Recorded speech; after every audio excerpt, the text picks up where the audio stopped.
Olá a todos os ouvintes, bem-vindos ao Rapcast Brasil, o podcast da Rap Science. O meu nome é Gabriel e o episódio de hoje é Melhore a sua vida através do hábito da leitura. Aqui comigo estão a Sayuri e o Rogério. Olá a todos, meu nome é Sayuri, eu sou membro aqui da Rap Science e sejam bem-vindos a mais um episódio. Oi, meu nome é Rogério. De onde você é, Rogério? Eu sou da Rap Science da Sucursal Sul. É isso aí, valeu. A gente vai falar hoje sobre o hábito da leitura. Na Rap Science, o Mestre Okawa fala bastante sobre a importância da leitura. Ele também publica vários livros, hoje são mais de 2.700. A gente tem em torno de 40 em português. E a gente vai conversar um pouco mais sobre como a leitura pode melhorar a nossa vida. A gente vai também compartilhar a nossa experiência de como a leitura enriquece a nossa vida. Lembrando aos ouvintes que puderem se inscrever no canal, ativarem o sininho e também compartilhar esse episódio, de maneira que mais e mais pessoas possam ter acesso aos ensinamentos do Mestre Okawa. A gente inicia com o primeiro tópico, que é o Guia para o Coração, o hábito da leitura. O Rogério vai ler esse Guia do Coração. O hábito da leitura. É preciso ter força de vontade para começar a ler. Assistir à televisão é uma atividade passiva, que não exige força de vontade. Por outro lado, o ato de ler palavra por palavra, percorrer os parágrafos e virar as páginas requer força de vontade e perseverança. Por esse motivo, quem tem o hábito da leitura possui o brilho nos olhos, adquire uma feição intelectual única e emite uma aura radiante. Cada livro que você lê é um aprimoramento da vida, é um aprimoramento do coração. Comece por ler um livro que o agrade. Depois, leia um livro que lhe proporciona um valor prático. E no terceiro estágio, crie o hábito de ler até o fim. Livros que enriqueçam sua vida e livros que deem polimento à alma. Transforme a força de vontade no poder do hábito. Isso aí, valeu. Bom, o que o mestre comenta é a questão de você criar o hábito de você ler, não só ler esporadicamente. Pelo menos todo dia ler um pouco. E a gente pode falar sobre alguns temas principais. O primeiro que o mestre Okawa fala é a diferença entre você assistir televisão e você ler. Porque a leitura, ela cria um esforço. Porque realmente, a gente que lê sabe que não é fácil você ler. Você passar de uma página para outra, você ficar meia hora, 40 minutos, você tem que ficar concentrado ali. Só que isso gera esse esforço, você pode aplicar em outras áreas da sua vida também. Esse é o primeiro ponto relacionado à leitura, que você tem que fazer esforço para você ler. Igual ele fala, né, que o esforço que a gente coloca na leitura é um aprimoramento, né? Isso. A gente praticar esse esforço é uma forma de se aprimorar também. E como ele falou também da televisão, assistir coisa, tipo, é bom também, é assim, né? Mas é que a diferença é isso, que na leitura é ativo, né? Você precisa se esforçar, precisa prestar atenção. E às vezes pra ver televisão só precisa ficar sentado recebendo, assim, informação. Passivo, né? Totalmente passivo, né? E, bom, a televisão hoje tem a questão da qualidade de informação que você tem também. Dificilmente você acha um canal bom, vamos falar a verdade. Tem muita informação ruim e você se torna passivo mesmo. Você não faz esforço para obter informação. Só que esse esforço é importante, porque se a gente for passivo a vida inteira, o que a gente vai fazer no final das contas? Se a gente não tiver vontade de fazer alguma coisa ou se esforçar para fazer alguma coisa, a gente não vai conseguir mesmo concluir nada na nossa vida. Esse é o primeiro mérito da leitura. Você se esforça para ler. Você tem que criar o hábito. Você tem que ter um horário para ler. Eu, por exemplo, se eu não tenho o horário certo, se eu não marco na minha agenda que eu vou ler tal horário, eu não leio. Você tem que se organizar para ler também, porque todo mundo é bastante atarefado. E se você não criar uma disciplina mínima para você ler, você também não consegue ler. Televisão é mais fácil, você chega e liga e fica sentado. Você não precisa ter uma disciplina para assistir televisão. Você não vê ninguém criando uma disciplina, horário. Agora eu tô disciplinado, agora eu vou ligar a TV das 6 às 8. E tem que ficar lá. E tem que ficar lá, não é? Você tem que criar uma disciplina mesmo. E eu acho que também a leitura, ela aprofunda um pouco mais, né? O nível de conhecimento, de informação do que Com certeza. televisão, né? Igual você fala que você tem costume de ler jornal, né? Um dia por semana. Sei lá, se era um dia por semana. Tá adivinhando meus costumes, Sérgio? Essa me conhece, hein, rapaz? Pode falar que eu leio o jornal uma vez por semana. Enfim. O que você ia falar? Não, era isso, porque no jornal, mesmo em relação à internet, né, ele aprofunda um pouco mais, né, as matérias. Ah, é que a gente tava o conversando conteúdo, né? da diferença entre você ler no celular e ler o jornal, né? Que fica um pouco mais aprofundado as informações, né? Eu acho que leitura tem muito disso, porque na televisão a gente escuta o mesmo só, a notícia não aprofunda tanto. Então quando você lê, você tem a chance de se aprofundar mais em alguns assuntos, né? Não ficar sempre só no nível mais superficial, né? Sim. O mestre fala também que, por exemplo, para uma pessoa escrever um livro, o esforço que ela tem é muito grande. O tanto de informação que ela tem que ler, o que ela tem que pensar. Livros bons, né, a gente tá falando. Agora, um programa de TV, não necessariamente você tem todo um trabalho, tem um script e tudo, mas nem se compara o esforço que é em relação à profundidade de conhecimento aplicado num livro para fazer um programa de televisão. É muito diferente. Na verdade, o que a gente vê hoje é as pessoas querem se distrair. Trabalha muito, a cabeça cansa, chega em casa e não quer fazer mais nada. Você quer ficar distraído. Aí você liga a TV e se distrai. Vê lá um apresentador, aí tem as coisas e você fica distraído. Só que isso é preocupante, porque você vai ficando alienado, na verdade. Você não se esforça, você não aprende, não se desenvolve. E aí não tem como a vida não ser um marasmo. Vai acabar sendo um marasmo mesmo. É isso que a gente tá falando assim, que não é ruim, né? Tipo, você vê TV, vê internet, mas que seja a sua única fonte de informação ou de conhecimento seja essa. Isso é ruim. Sim. Né? De vez em quando assistindo, a gente assiste, não tem problema. Mas é que se tornar sua única fonte, esse é o problema, né? Sim. Eu, por exemplo, se eu vou assistir TV, eu só assisto comédia. Stand-up, só palhaçada. Porque, enfim, eu gosto disso. Mas isso não fico o dia inteiro assistindo isso aí também, apesar de eu querer, não dá. Quando eu ficar velho, eu acho que eu vou fazer isso daí. Eu vou ficar assistindo piada o dia inteiro. Meu Deus. Vou ser um velho piadista. Ninguém vai me aguentar.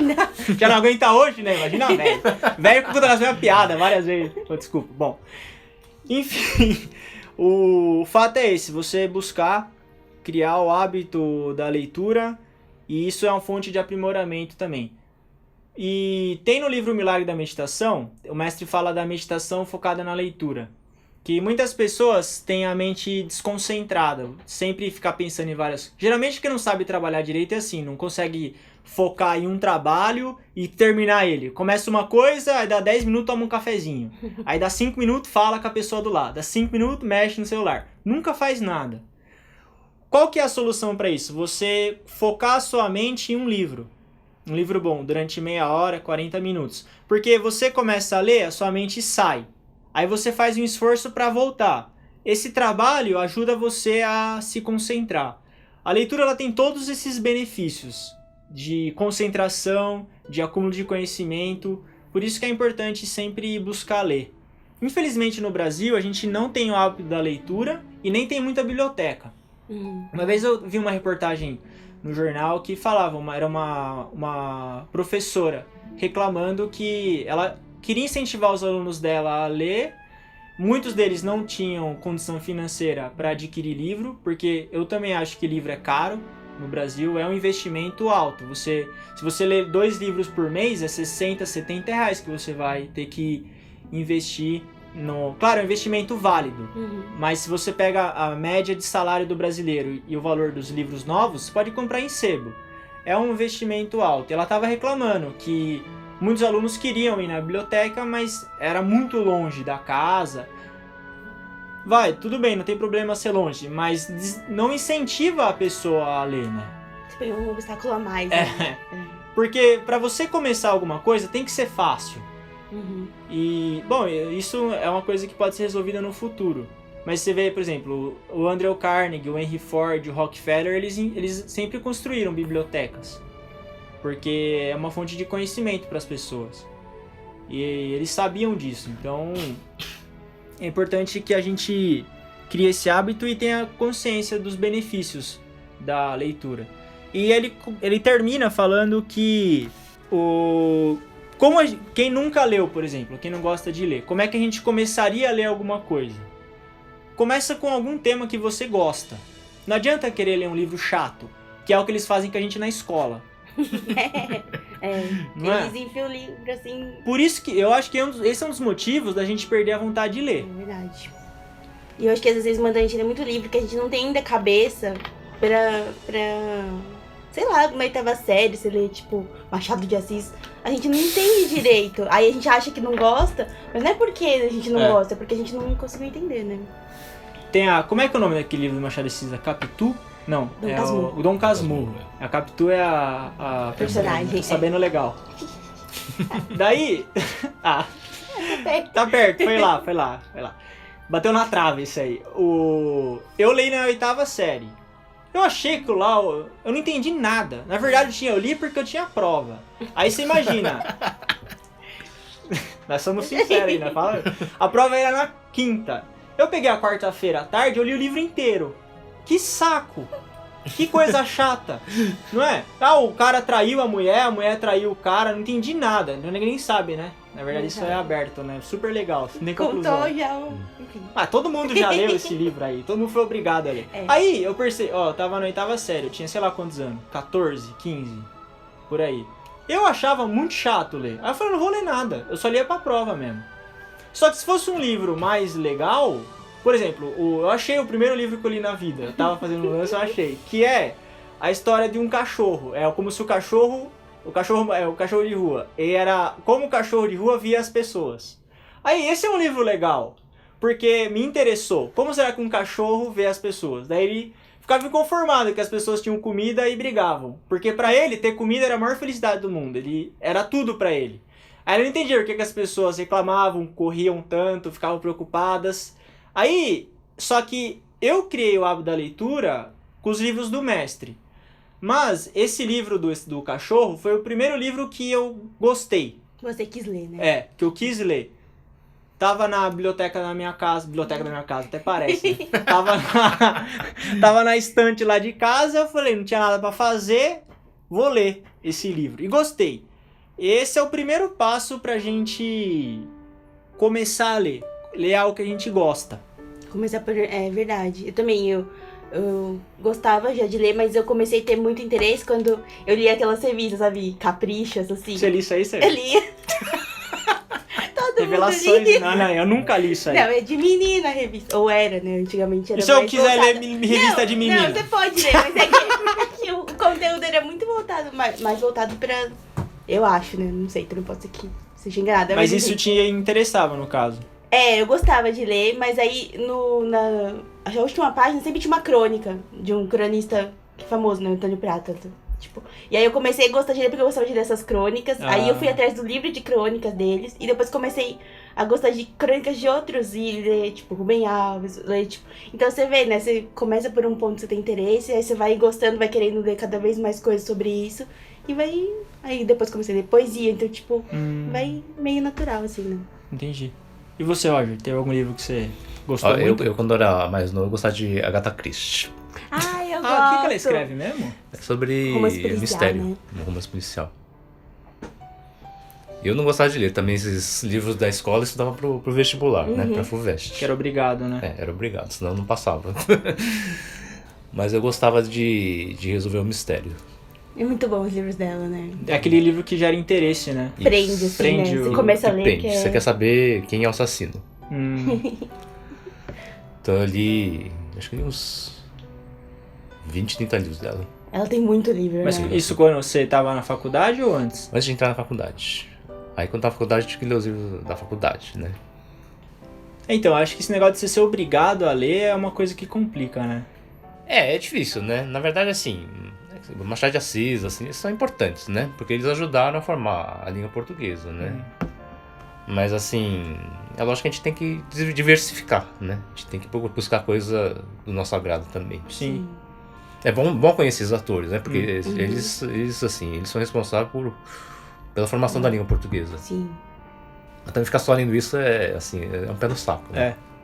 É que acho que a escola faz parecer um jeito que fica ruim, né? Então, impressionante, mas é verdade. A escola, ela tira o seu gosto pela leitura. Pela leitura, Exatamente. Eu acho que a escola tinha que dar mais opções, É. né?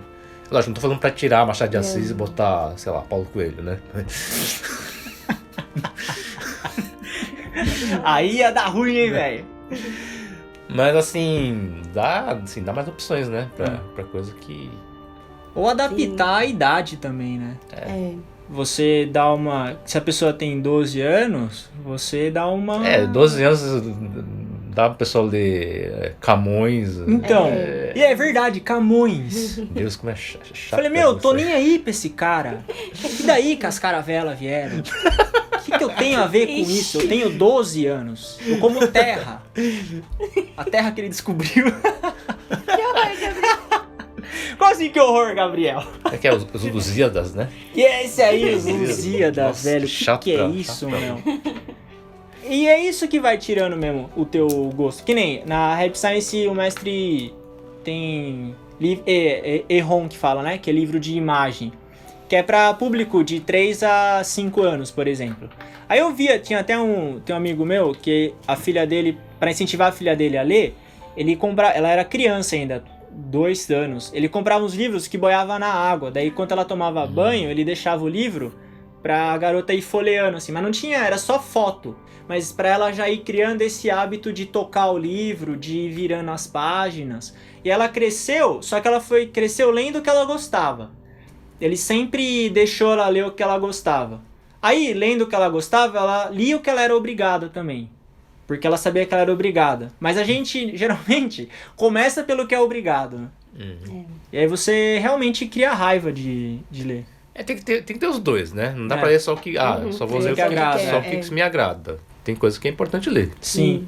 né? Mas assim, se for só o que... só obrigação...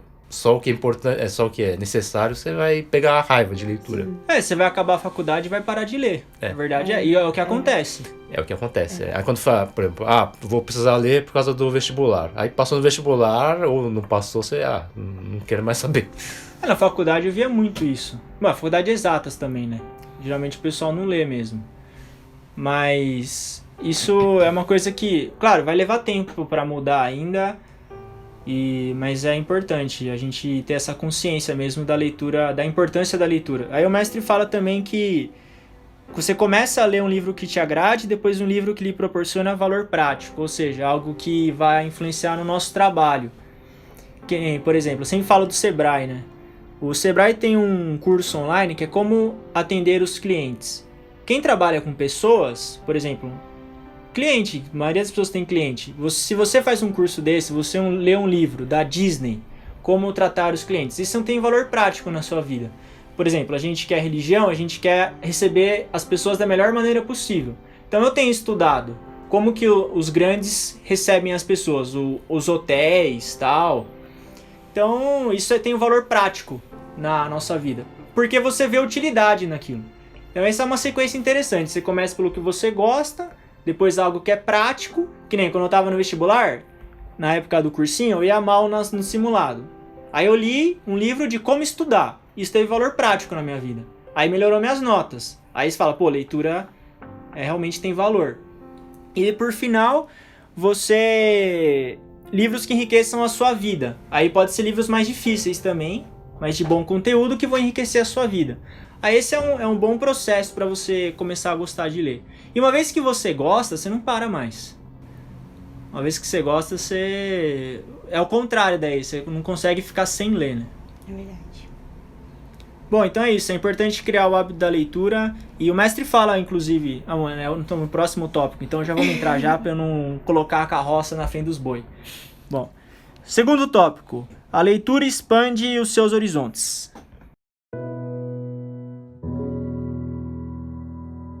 Chegar à sabedoria pela leitura. Leitura, tesouro de sabedoria. Entre os hábitos que contribuem para a prosperidade, eu gostaria de incluir a leitura. De todas as coisas que um pai pode ensinar ao filho, penso que o ato da leitura é de longe a mais importante. A leitura é a origem da sabedoria, e o hábito de ler o maior presente que um pai pode dar aos filhos. A leitura nos ensina o que pensar sobre coisas de que não temos conhecimento e nos apresenta as coisas que nunca tivemos oportunidade de experimentar. Tem uma frase que eu ia falar, né? Que o maior presente que um pai pode dar aos filhos é o hábito da leitura. Incrível, não? Uhum. Uau!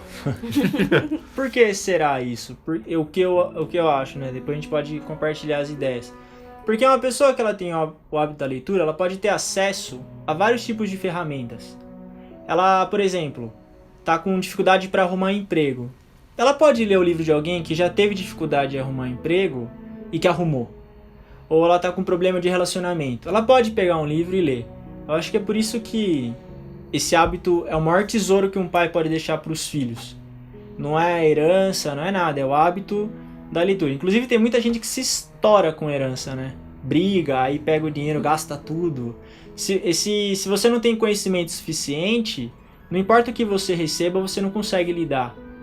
Então essa aquisição de habilidades através da leitura. Creio que seja nesse sentido. Eu acho que sim, eu acho que, por exemplo, quando eu tava até estudando, eu tava junto com a minha mãe, né? E eu falei pra ela que grande parte de eu gostar de ler é porque eu sempre vi ela lendo. E ela sempre incentivou a gente a... Por exemplo, ela falava assim, livro é um investimento. Então se era pra gastar com livro, ela deixava comprar. Então acho que você começa a dar valor, né? Pra você ver a importância que tem a educação, a cultura. Então acho que deixar esses valores pro seu filho é muito importante, né? Uhum. E hoje em dia, assim, como tá muito usar o smartphone, as pessoas ficam muito presas no smartphone e deixam de ler.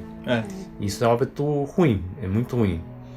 Primeiro, assim, que as informações que chegam pela rede social, às vezes nem sempre são boas. E depois as pessoas começam, assim, a deixar de ler pra ficar no smartphone. E aí a maneira de pensar vai ficando cada vez pior. Isso, vai ficando cada vez, assim, mais robotizada. É.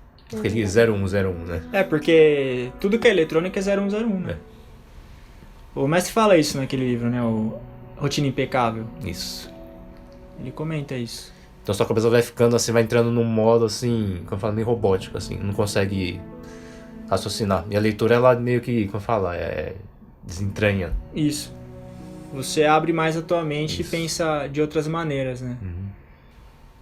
O celular, ele tem sido um veneno mesmo. Ele é um veneno. Sim, se você souber usar de modo, assim, adequado, ele é muito útil. Ferramenta, Mas hoje em dia, as pessoas entram no metrô, no trem, qualquer país. Eu já fui pro Japão, acho que é diferente, é a mesma coisa. Pessoal jogando Pokémon. Pokémon GO. Pegaram um Pokémon perto de você lá no Japão? Direto. Direto. O Roger tá atraindo Pokémon, Alakazam. Os trouxe Pokémon do Brasil lá. O valor é mais alto, hein? Aqui, eu tenho mais aqui, meu Pokémon comigo o meu Pikachu é melhor aqui, hein? Meu Deus. Certo, tá desesperada, meu Deus! Não, é realmente principalmente quem é mais jovem, quando eu tava no Japão também, o Ministério da Educação estava preocupado que o pessoal de 15, 17 anos não sabia mais usar kanji na forma escrita. Eles só usavam os alfabetos romanizados ou o katakana, que é usado para língua estrangeira. E o idioma estava perdendo a essência dele. E o jeito de falar também dos jovens estava ficando diferente por causa de smartphone mesmo. Eles começam a falar igual escreve no celular. Então as frases ficam imbecil. É tudo curto, sabe? Não tem uma cadência, não tem um raciocínio. É o que o Rogério falou. 0101 mesmo. É um negócio assustador. Eu vi uma pesquisa, eu não lembro direito assim, de onde que era a pesquisa, mas as pessoas que ficam muito tempo no smartphone, elas têm, o desempenho escolar tende a piorar. Tem uma relação direta? E principalmente de línguas. Que nem inglês, essas coisas? Qualquer língua. Português, assim, diz que os erros gramaticais começam a piorar, assim. Faz sentido, né? Porque a pessoa começa a usar a linguagem que você usa, sei lá, o WhatsApp, é diferente da linguagem culta mesmo, né? Sim. E a pessoa começa assim, ela não tem mais noção da linguagem, de como usar a linguagem correta mesmo.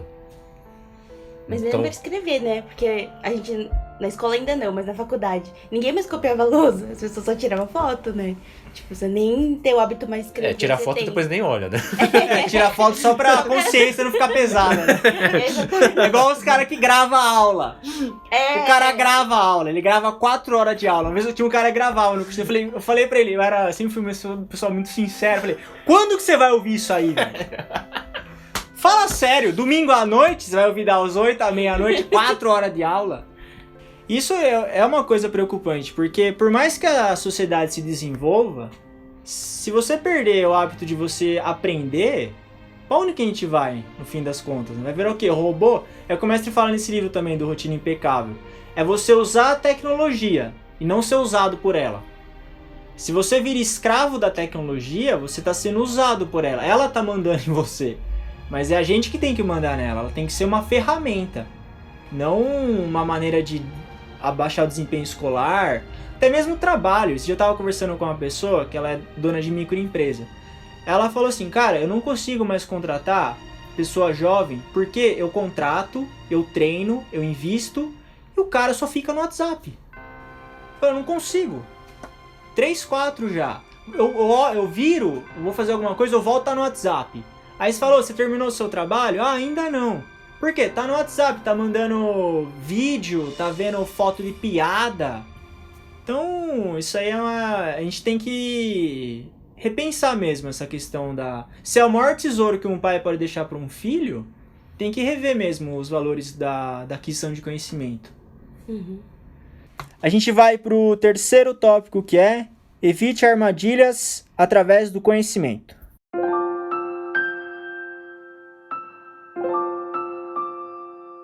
Tomando como exemplo a gestão de uma empresa, digamos que vocês estejam enfrentando um problema grave e sintam desnorteados quanto ao que fazer. Vocês tomam uma decisão errada e a empresa vai à falência. No entanto, talvez haja um livro de administração de empresa que certa vez vocês começaram a ler, mas não terminaram. E justamente na parte que vocês não leram estava a solução do seu problema atual. No entanto, muitos dos problemas que vocês enfrentarão já foram vividos por outras pessoas. E se estudarem o que elas escreveram, vocês conseguirão superar as dificuldades sem cometer erros. Este é um ponto importantíssimo. Então a gente vê que a gente pode resolver os nossos problemas através do que outras pessoas escreveram. Porque o mestre fala no livro A Mente Inabalável que a maioria dos sofrimentos das pessoas já foi escrito em romances, por exemplo. Separação das pessoas, não conseguiu o que quer. E quando a gente lê o Shakespeare, por exemplo, enfim, tem o Charles Dickens, mesmo os autores brasileiros, né? O Machado de Assis, qual mais tem? O Guimarães Rosa. Ah, tem vários, né? Tem de quem que é aquela... Eu lembrei agora. De Volta pra Passárgada. Não tem um negócio assim que é um... É um poema? Ah, eu sabia, mas... Então, mas... Todo mundo conhece esse de Passárgada. Pô, vou embora pra Passárgada, um negócio assim. No próximo episódio eu fico recitando poema daí. Ô, louco, sério, achei que você ia me apoiar. Ixi! Nossa, velho! Bom, então deixa eu... Tô abrindo meu coração aqui, querendo fazer uma inovação no nosso podcast. E você fala, ixi. Tá brincando. Tá brincando. Então, daí eu lembro que eu tava no cursinho e a gente estudou esse poema. Daí, se vamos embora pra Passárgada. E esse poema, porque na época do cursinho eu tava num período ruim da minha vida, né? Eu não tava conseguindo nada. Não me sentia um nada mesmo, né? Porque não consegue fazer nada. Daí, eu sonhei com esse poema como se eu estivesse lá em Passárgada mesmo. Nossa. Aí, eu acordei mais feliz no outro dia. Por causa desse sonho que eu tive com essas palavras do vou-me embora pra Passárgada. Pode ser que a pessoa que escreveu esse livro, que a gente lembra quem é, ela estivesse passando por algum tipo de sofrimento também, e ela colocou o sentimento dela nessas palavras pra sair daquilo. E aí, você lê isso, você tem esse sentimento em você também. Aí eu acabei, cada pessoa sente de uma maneira. No meu caso foi através de um sonho. Aí eu sonhei que eu tava nesse Passárgada aí. Aí era um lugar tranquilo e tal. E aí a gente vê como que realmente você poder ter acesso ao que outras pessoas conheceram, aprenderam, vivenciaram, enriquece a sua vida. Verdade, acho que até no outro tópico, uma frase que a gente tinha lido, né, que ele falava que ensina a gente a pensar sobre coisas que não temos conhecimento e nos apresenta coisas que nunca tivemos oportunidade de experimentar. Então, tipo, abre muito nossos horizontes, né, que é isso que a gente tava falando no tópico. Você tem a Malala Yousafzai, que é aquela garota que quer educar mulheres no Paquistão, enfim. Um dos motivos dela conseguir ter essa mentalidade de eu tenho que educar as mulheres, ou as mulheres têm direito ao acesso à educação, foi o fato dela ler livros em inglês, de pessoas que são do Ocidente, que aqui no Ocidente é comum. Todas as pessoas têm acesso à educação, homem, mulher, não interessa. E quando ela leu e ela absorveu essas ideias ocidentais, aí ela começou a pensar, por que não? Porque ela começou a ver que tinha alguma coisa errada na onde ela vivia. Foi através dessa absorção de ideias que ela teve de outras pessoas, outras maneiras de pensar. A Revolução Meiji no Japão, idem. Os japoneses começaram a absorver ideias dos ocidentais e eles começaram a mudar. Assim como tem um exemplo também daquele livro do Samuel Smiles, chama Autoajuda, ou Autoesforço, enfim. Teve um japonês que ele leu esse livro, ele foi para a Inglaterra, era na época do Japão, saindo da era feudal, assim. Aí ele foi para a Inglaterra, ele leu esse livro. Só que porque é de barco nessa época. Então, ele voltou de barco, ele ficou lendo a viagem inteira o mesmo livro. Ele leu mais de 30 vezes. Nossa. Aí, ele foi pro Japão e ele começou a expandir essa ideia do autoesforço. Aí, ele revolucionou o Japão inteiro. Eu esqueci o nome dele. Conhecimento, ideia. O Peter Drucker. O Drucker foi um cara que ele escreveu sobre gerenciamento, gestão de empresa. É dito que o desenvolvimento empresarial que teve nos Estados Unidos e no Japão foi iniciado por causa dos livros do Peter Drucker. Enquanto o pessoal não tinha conhecimento de gestão do Drucker, as empresas não tinham um desenvolvimento grande, mas os empresários começaram a estudar aquilo. Ou seja, começaram a aprender a maneira de pensar do Peter Drucker. Aí as empresas começaram a se desenvolver. Esse é o tamanho do poder, né? Poder do conhecimento das ideias. E é o que tem nesse exemplo. Por exemplo, uma pessoa ela tem a falência, a empresa dela vai à falência. Tem um motivo para a empresa falir e tem motivo para a empresa prosperar. Motivo sempre tem. O índice de mortalidade no Brasil de novos empreendimentos é de 80%. De cada 100 empresas... 80. Tá lá. Eu sou julgado. Até eu falei, nossa. De a cada 10, 8 vai à falência. Daí, o motivo principal, eu tava conversando com um garoto que é empreendedor também, né? Ele falou que é falta de conhecimento mesmo. Não tem plano de marketing, não tem ideia de pesquisa de mercado, vai empreender e vai querer com a coragem, né? Uhum. Então, o conhecimento evita a armadilha, como a gente falou. Então, e nesses regimes totalitários, assim, se eles querem dominar um povo, o que eles fazem é pegar os livros e queimar. Foi assim na Alemanha nazista, no governo do Stalin. Uhum. Eles pegam os livros e queimam. Aí eles devem só publicar livros com que é conveniente pra eles. Se não fosse algo tão poderoso, eles não iam fazer isso, né? Exatamente. E conhecimento é poder, né? O Francis Bacon já dizia, né? Saber é poder, né? Então, pra dominar um povo, o que você tem que fazer é queimar os livros. Ou proibir o acesso à educação, exatamente, né? No caso. Que é o que acontece de certa maneira hoje também, né? Você não desejar que o povo seja consciente, né? Tem aquele livro, acho que é o Guimarães Rosa, que tem um personagem que ele mora no sertão, aí toda vez que ele ia fazer compra no mercado, ele ficava bravo, porque ele não sabia contar, e ele achava que ele estava sendo enganado no troco do que ele comprava. É verdade. Então você vê que é algo realmente, é uma armadilha mesmo, né? Você não saber ou você não conhecer. Outra coisa também, investimento. Investimento em mercado de ação, O que as pessoas fazem de coisa errada por não saber conhecer é incrível. Teve aquele exemplo saiu no jornal, a mulher foi investir no Bitcoins, ela perdeu 100 mil reais. Nossa. Porque ela ouviu aquela história, né? Ela ouviu, alguém falou que tava dando dinheiro.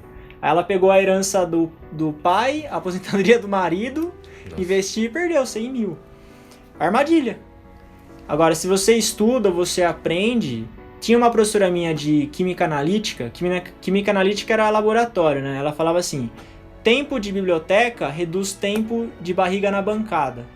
O que é barriga na bancada? É você ficar lá fazendo experimento. Se você tira um tempo para você ficar pesquisando, você vai... Parece que está perdendo tempo, né? Você está estudando, tá na biblioteca. Mas você vai saber o que já deu errado. Isso lá na frente vai evitar muita armadilha para você. O caso do exemplo de gestão que o mestre forneceu é o mesmo, né? Se estudasse mais ou aprendesse mais sobre gestão de empresa, ou seja lá o que for, possivelmente não iria à falência. Então o conhecimento evita armadilhas. E isso não só na parte de gerenciamento, na nossa própria vida também. Tem o livro Milagre da Meditação, tem o livro Ame, Nutra e Perdoe, que o mestre Okawa fala muito sobre como lidar com pessoas. E o ser humano, aí você começa a entender um pouco mais a essência do ser humano. E aí você não cai em armadilha. Por exemplo, criticar as pessoas nunca dá certo. Quando você critica alguém, o que acontece? A pessoa ela quer se defender. E aí fica feio. Por quê? Vai ficar dois gritando. É igual quando bate o carro. O cara tá totalmente errado. Ele bateu no seu carro, ele tá errado. Vai falar pro cara que ele tá errado. O que ele vai fazer? Vai dar um tiro em você, se tiver armado. Por quê? Porque ele quer se defender. Mas quando você conhece a natureza humana, você vai buscar um outro meio de lidar com a situação. Saber é poder. Tudo começa pelo saber. Se você não sabe que o ser humano ele quer se proteger a todo custo, você vai querer criticar, você vai querer condenar, vai querer mudar as pessoas. E sempre vai tomar na testa. Tomar na testa? Vai tomar sei lá onde. Você vai errar. Você vai acabar se prejudicando. Por exemplo, essa semana eu fui numa loja, eu fui adquirir um ventilador. Daí, a loja cometeu uma série de equívocos. O primeiro foi que eu adquiri o ventilador, daí eu fui lá, fiquei 40 minutos esperando o cara no estoque para pegar o ventilador. Aí o cara me entregou, fui para casa, aí me entregaram o ventilador errado. Aí beleza. Aí eu voltei na loja depois de um dia, 2, aí eu cheguei lá, aí eu fui com outra pessoa, né? Essa pessoa, ela tá acostumada a entrar em conflito com pessoas do comércio, enfim. Ela acha certo você brigar com os outros, nesse caso, porque você tem... E realmente você tem razão. Como a pessoa tá com a razão, ela acha que tá certo brigar. Mas essa é a filosofia dessa pessoa. Eu discordo, mas cada um tem a sua filosofia. Aí eu falei, não vamos brigar. Por quê? Porque eu li no livro Milagre da Meditação, Ame, Nutra e Perdoe, que isso dá errado. Se eu chegasse pro vendedor e falar, não acredito que você me vendeu um ventilador, você me entregou um negócio errado, o que ia acontecer? O cara ia começar a brigar comigo, os dois iam começar a brigar e não ia resolver nada. Aí eu fui lá, falei com o vendedor, falei com o cara do estoque, aí eu falei, você pode pegar outro ventilador? Mas falando de maneira tranquila, voz baixa, na paz. Aí o cara demorou de novo 40 minutos. Mas até aí, né, meu? Aí você vai lá, né, toma um cafezinho, fica sentado. Aí não tinha o raio do ventilador no estoque. Aí a pessoa que tava comigo queria brigar de novo. Eu falei, não vamos brigar, chega. Daí, pegamos do mostruário mesmo, sem brigar, sem conflito, fomos embora. Aí eu fui lá e fiz uma reclamação. Fiz a reclamação, claro, você tem que usar a pessoa certa, o canal certo. Num site público de reclamação. Aí o gerente dessa loja me ligou, pedindo desculpa, e falando que tinha 5 ventiladores a pronta entrega. Ele ia pedir para eu ir retirar. Se eu quisesse retirar, eu ia retirar. Pronto.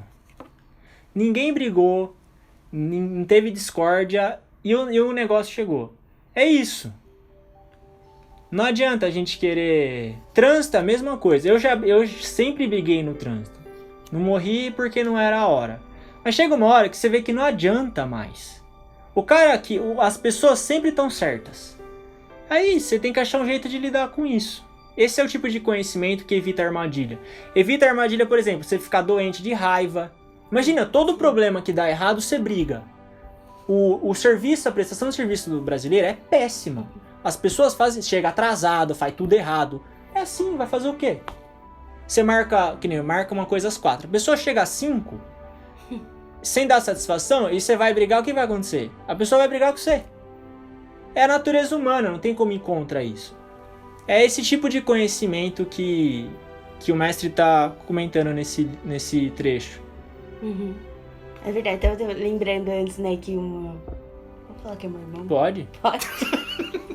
Que outro dia, meu Livre irmão... expressão. A gente é irmão, né? Ele É se isso. estranhando com algumas coisas, assim. E aí ele falou já um negócio, eu já fiquei muito nervosa, mas aí na hora eu lembrei, acho que da frase que o mestre fala, quando alguém te tratar com... Eu não lembro a frase certa. Você sempre responde palavras ásperas com silêncio. É, aí dessa vez eu me segurei e fiquei em silêncio. Muito bom, Sayuri. Parabéns. Se segurou, hein? Aí Essa serenidade. eu não falei nada. Você ganhou uma salva de palmas, tá vendo? Você nunca bate palma pra mim, a gente bateu palma pra você, tá vendo, Sayuri? A gente não tá Eu não cobrando bato nada. palma pra piada. Olha aí, hein? Piada Você ruim. mereceu. Piada ruim nada. Aqui as piadas são muito boas. Espero eu ficar velho pra você ver. Tem um acúmulo de piada. Não, mas aí você percebeu... Enfim, aí eu fiquei em silêncio e ele também, no final, ele viu que eu não ia, porque ele queria que eu brigasse também pra gente já brigar, né? Queria uma treta. Mas ele viu que eu não falei nada e ele também deixou quieto e aí no final a gente economizou um monte de nervoso que, né, ia ficar um brigando com o outro. Sim. Então acho que isso é importante, né, a gente conhecer, ou mesmo, né, a gente fala dos ensinamentos, a gente fala, tem que ser mais compreensivo, tem que saber perdoar. Aí, mas você pensa, mas como que eu vou fazer, né? Tipo, e aí tá nos livros, tem bastante livro falando como a gente pode fazer pra ir melhorando. Então acho Sim. que essa é a importância do conhecimento, né? Sim. Um dos venenos do coração é a ignorância. Ela é um veneno também. Você desconhecer acaba sendo um pecado, porque você vai afetar a sua saúde, você vai afetar o seu bem-estar e pode até afetar as outras pessoas. E isso é responsabilidade de cada um. A gente faz o nosso melhor.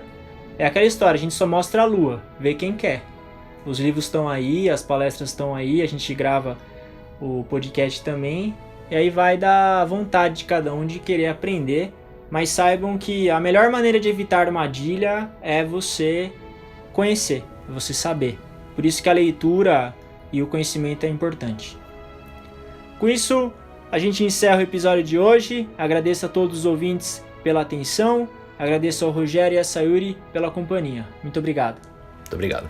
Obrigada a todos e até o próximo episódio. Valeu.